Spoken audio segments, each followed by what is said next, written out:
Salutations à toutes et à tous selon votre fuseau horaire. Aujourd'hui, je réponds à un commentaire d'abonné qui est le suivant. J'aimerais que tu nous parles de gain staging, qui est selon certains experts un élément essentiel pour débuter le mixage.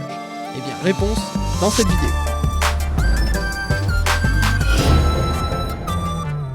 Ici Eliakim pour Cefa Productions et aujourd'hui nous allons parler du gain staging ou en français la structure de gain. On va s'attarder à ça principalement dans le mixage mais le concept s'applique aussi à l'enregistrement puis je ferai des vidéos sur l'enregistrement un peu plus tard. On va définir ce que c'est, mais aussi comment contrôler cela. Nous allons aussi voir un petit peu les mythes et légendes autour du gain staging et pourquoi est-ce que c'est important d'être conscient de ce que c'est pour pouvoir l'appliquer dans le mix. Et je vais commencer par une première section de pétage de bulles ou de disclaimer / mythe autour de tout ça. Attention, la séquence qui suit n'engage majoritairement que moi et mon point de vue selon mon expérience personnelle dans l'industrie en tant que travailleur de cette industrie. Première question, est-ce important d'avoir une bonne structure de gain? La réponse, oui. Si le gain est beaucoup trop faible, et même si la technologie nous aide beaucoup aujourd'hui, et les bruits de fond, le seuil de bruit de fond est beaucoup plus bas qu'avant numériquement, etc.,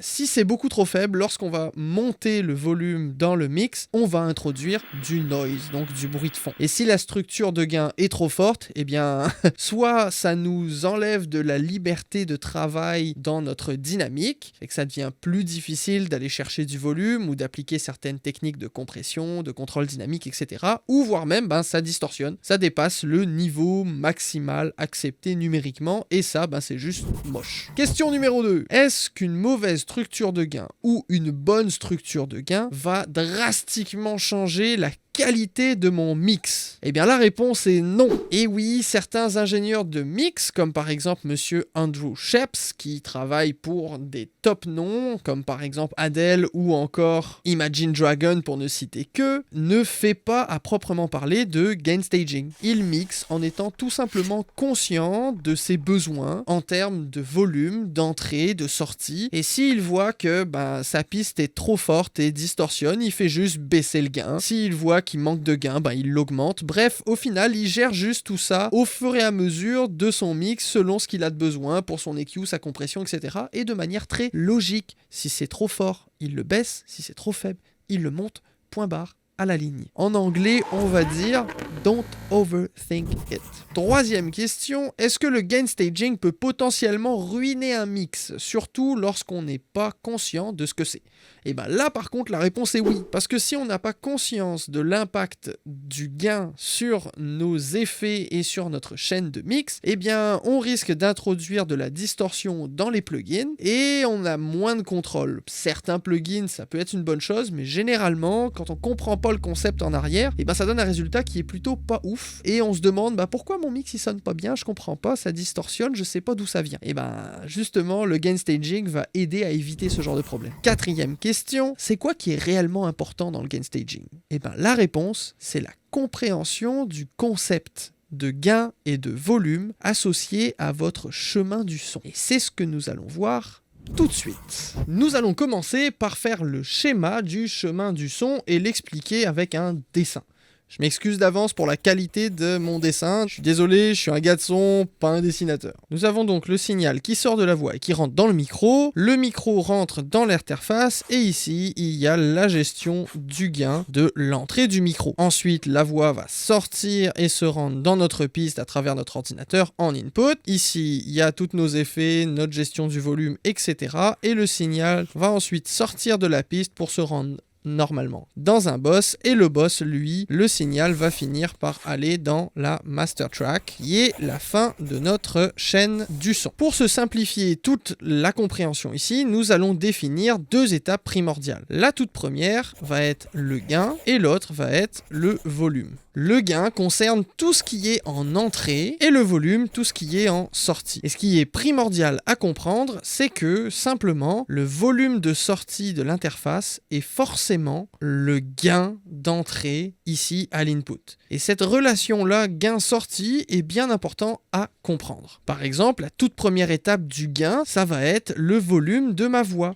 Une fois que le signal voyage à travers le micro, ici, la sortie donc de l'audio à travers le câble, va avoir une autre étape de gain qui est celle du préampli du microphone, à savoir est-ce qu'on va augmenter la préamplification du micro ou la diminuer selon le volume qu'on essaye d'enregistrer. Et ça va être la même chose pour quand ça rentre dans notre session de travail sur notre piste. Et c'est là où tout va un petit peu devenir complexe. On va commencer par afficher en haut ici notre clip audio ou event si vous êtes par exemple sur Studio One, mais concrètement c'est la même chose. Ici j'ai mon signal audio et ce signal audio là me permet de contrôler deux choses. Le gain directement de mon événement ou de mon clip et donc en bout de ligne le volume qui va sortir entre guillemets de ce clip là et passer dans ma piste. Ensuite dans la plupart des logiciels notre piste va nous offrir exactement la même option, donc on va pouvoir gérer le gain en entrée de la piste soit par un plugin soit par défaut et aussi le volume de sortie avec le fader. Le signal lui va donc sortir et se rendre cette fois-ci à l'interne du boss. Ici, on pourrait contrôler la section d'input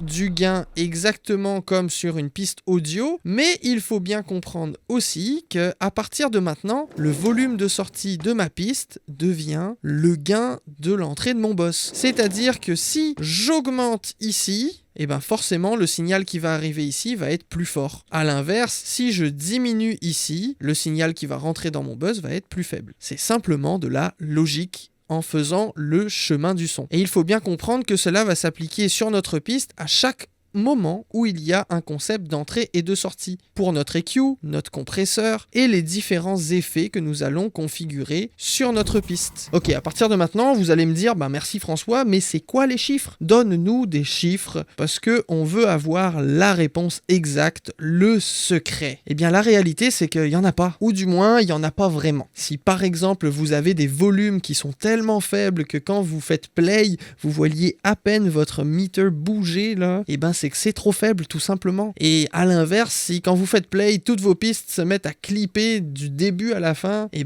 c'est que c'est trop fort tout simplement. Une fois qu'on fait le chemin du son et qu'on comprend son impact sur nos pistes et nos effets, eh bien ça devient beaucoup plus simple de voyager au travers et donc d'avoir une bonne structure de gain. Cependant, je ne vais pas simplement vous dire non, je vous donne pas de chiffres et puis c'est tout, ou comme certains qu'on va voir sur YouTube ou ailleurs qui vont dire faites juste confiance à vos oreilles. Mais le problème c'est que quand on est débutant, nos oreilles on sait pas encore si on peut s'y fier parce qu'on les a pas travaillées assez pour savoir si on est allé trop loin, trop fort, est-ce qu'il y a de la distorsion ou non. Alors moi je vais quand même vous donner quelques petites techniques pour essayer de vous guider et vous donner un point de départ. Mais en aucun cas, suivre cette technique va faire que votre mix va magiquement sonner bien. Il n'existe pas de méthode de structure de gain qui va changer complètement la qualité de votre mix. C'est un mythe complet. Alors de manière générale, essayez d'avoir vos pistes qui modulent entre -18 et -12 dB FS. Donc la valeur par défaut des logiciels de son. Le full scale, c'est lorsqu'on atteint 0, on a atteint la limite. Au-dessus de ça, ça distorsionne.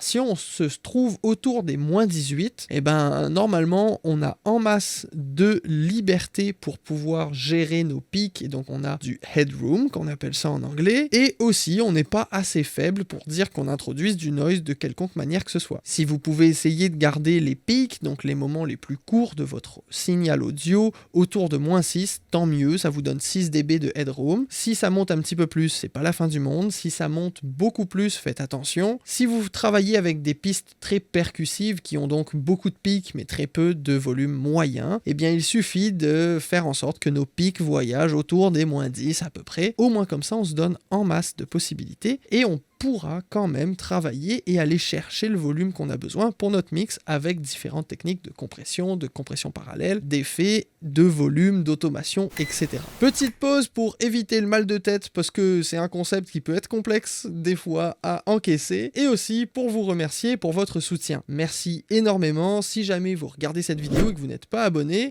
n'hésitez pas à vous abonner juste en dessous et à activer la cloche, ça fait ultra plaisir. On passe maintenant à des exemples plus concrets montrer, il y a des petits tricks et astuces pour arriver à une bonne structure de gain. Voici donc une session avec plusieurs pistes et chaque piste a son propre gain. Les pistes de voix sont relativement bien enregistrées avec une structure de gain autour des -18, -12. Et la première méthode que je vous propose, c'est simplement de vous baser sur une structure de gain d'enregistrement qui est bien faite, c'est-à-dire visuellement, on a ces clips-là, on voit à peu près le volume que ça donne et ce volume-là, globalement, avec ici la forme d'onde au plus bas, et ben c'est autour des -18, -12, le petit guide de volume qu'on s'est dit. Alors la seule chose que je vais faire pour faire ça simplement, c'est d'aller chercher au niveau de mes pistes et de regarder si par exemple il y en a qui ont l'air d'un peu trop fortes, comme elle par exemple a de l'air un peu forte, je vais la diminuer, celle-là aussi, de manière générale, et je vais comme ça venir diminuer un petit peu chaque clip ou chaque event de l'audio pour matcher un petit peu les volumes. Attention, c'est sûr qu'en faisant comme ça, si je fais play, vous allez voir que ça va sonner pas très bien. On commençait à me parler avant qu'il n'essayait de me dire que tout... Ici, je distorsionne, si je regarde là, j'ai distorsionné. C'est normal, c'est parce que ça reste que ma piste finale, elle, est une accumulation de tous mes volumes. Ce qui veut dire que une fois que j'ai fait tout ça, j'ai encore un petit travail de balance de volume à faire, bien évidemment. Ici, on voit par exemple que c'est plus faible, j'aurais pu le remonter. La deuxième méthode consiste à placer un VU meter sur chacune des pistes avec un scale à -18. Qu'est-ce qu'un VU meter? C'est un meter, une aiguille un peu à l'image d'un multimètre pour la vitesse d'une voiture qui va donner de l'information sur le volume sonore. De base, classiquement, le matériel analogue, lorsque le VU atteint 0, c'est l'équivalent de -18 dB full scale, ce qui signifie que si toutes nos pistes sont autour de 0, on est sûr et certain d'avoir assez de headroom et de ne pas être trop faible pour pouvoir ensuite travailler nos pistes. Des VU meters, il en existe plusieurs. Moi, j'utilise celui gratuit de Presonus, mais vous pourriez en chercher d'autres qui sont gratuits ou payants. Wave, par exemple, en a un payant qui est très cool. Donc, je m'assure d'avoir le scale à 18 et la sensibilité au milieu. Et je vais placer cet effet-là sur pas mal toutes mes pistes audio. Je les sélectionne toutes et je fais juste un drag and drop. Et vous allez voir que ça va les mettre sur toutes les pistes avec la même configuration. Donc ça, c'est pour les utilisateurs de Studio One. Une fois que j'ai mon VU meter comme ça, ce que je vais faire, c'est mettre un solo sur les pistes à chaque fois, écouter mon kick. Et là, je vois que ça dépasse. Et que naturellement, tout de suite, je vais venir diminuer.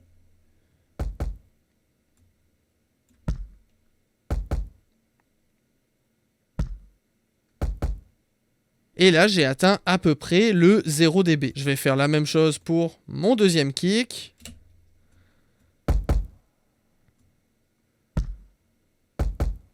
La même chose pour mon snare.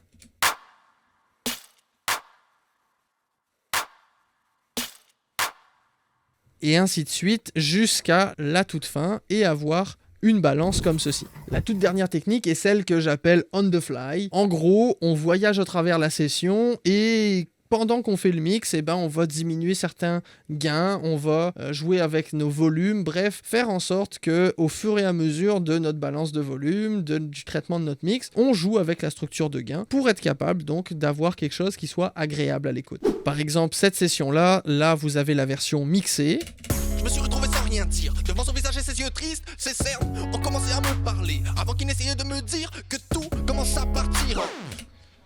Et vous voyez par exemple qu'ici, je n'ai pas diminué la structure de gain de mes pistes de kick, ni le reste ici. Par contre, j'ai diminué le volume de certaines pistes, -6 dB sur celle-là, etc. Et au niveau de mon input, je me suis retrouvé sans rien dire, devant son visage et ses yeux tristes, ses cernes ont commencé... J'ai joué, ça pique autour des -6, fait que c'est un peu fort, mais ça ne me dérangeait pas. J'avais amplement de quoi faire mon traitement fréquentiel et dynamique. Par contre, au niveau de ma bass, elle était beaucoup trop forte et venait faire distorsionner mon EQ. Alors, j'ai diminué un petit peu le gain de ma bass. Et si on regarde ici l'input, on est encore très fort, mais ça me dérange pas encore une fois. Je voulais avoir quelque chose de très compressé, très limité au niveau de ma basse. Alors, je l'ai pas diminué plus qu'il n'en faut. Pour les autres pistes, je suis resté à peu près similaire. Et j'ai fait comme ça pour pas mal des pistes. au fur et à mesure du mix. Une autre technique, et qui est la dernière que je vais vous présenter, qui pourrait vous aider, c'est au lieu de faire votre balance de volume avec les faders, là je vais enlever tous les effets pour le moment, une technique qui peut être faite, c'est de mettre tous vos faders à 0, comme ceci. Alors là, je ne ferai pas play parce que sinon ça va être beaucoup trop fort, je le sais d'avance.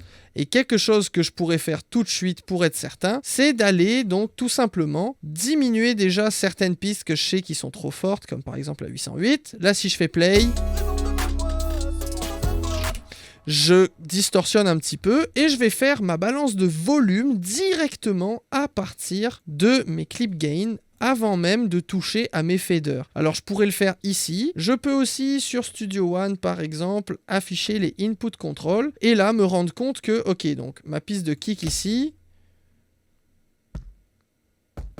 là c'est pas si mal, ici on est bon, ma piste de snare par exemple, un peu forte, je vais diminuer ici.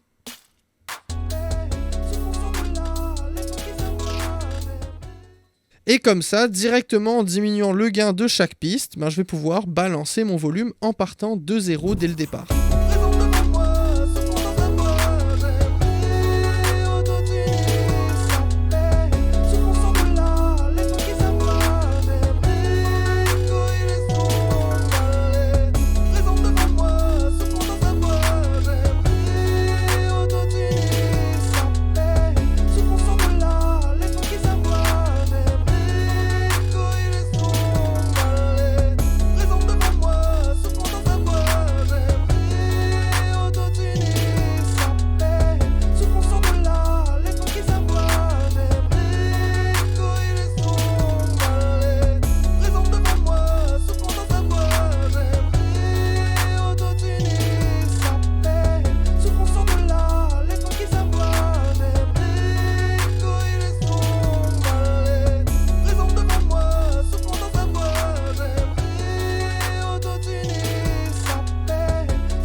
Et voilà, ça c'est une autre méthode pour faire gérer votre structure de gain, donc directement jouer avec vos gains en entrée de vos pistes et commencer une première balance de volume directement comme celle-ci. Et ensuite, on continue le mix, on rajoute les effets, etc. etc. J'espère que la structure de gain est un petit peu plus claire pour vous maintenant. Rappelez-vous que viser le fameux moins 18 dB FS ne sera pas magique et changera pas totalement la qualité de votre mix, mais c'est un bon point de départ pour s'entraîner et s'habituer à gérer son gain en entrée et en sortie. Si vous avez du mal à comprendre le concept, essayez de dessiner vous-même le schéma du son en pensant à chaque fois, est-ce qu'on est en entrée ou en sortie, est-ce qu'on gère le gain ou le volume et comment est-ce que tout ça interagit entre eux. N'hésitez pas à me poser des questions si vous en avez et aussi à me proposer des idées de vidéos. En attendant, vous êtes encore là et vous êtes des êtres humains géniaux. N'hésitez pas à partager autour de vous et à me faire des commentaires, vraiment j'y tiens. Je tenais aussi à vous dire que la communauté s'agrandit et ça me touche beaucoup. Je vois que vous appréciez ce que je produis et j'essaye de toujours travailler pour vous offrir des choses que vous allez apprécier, qui vont vous servir durant votre aventure en audio. Je travaille aussi déjà pour vous remercier et donc dans les prochains moments, j'espère pouvoir vous proposer quelque chose d'ici Noël pour vous remercier de votre soutien. C'était Eliakim pour CFA Productions. Salutations à toutes et tous selon votre fuseau horaire. Ciao!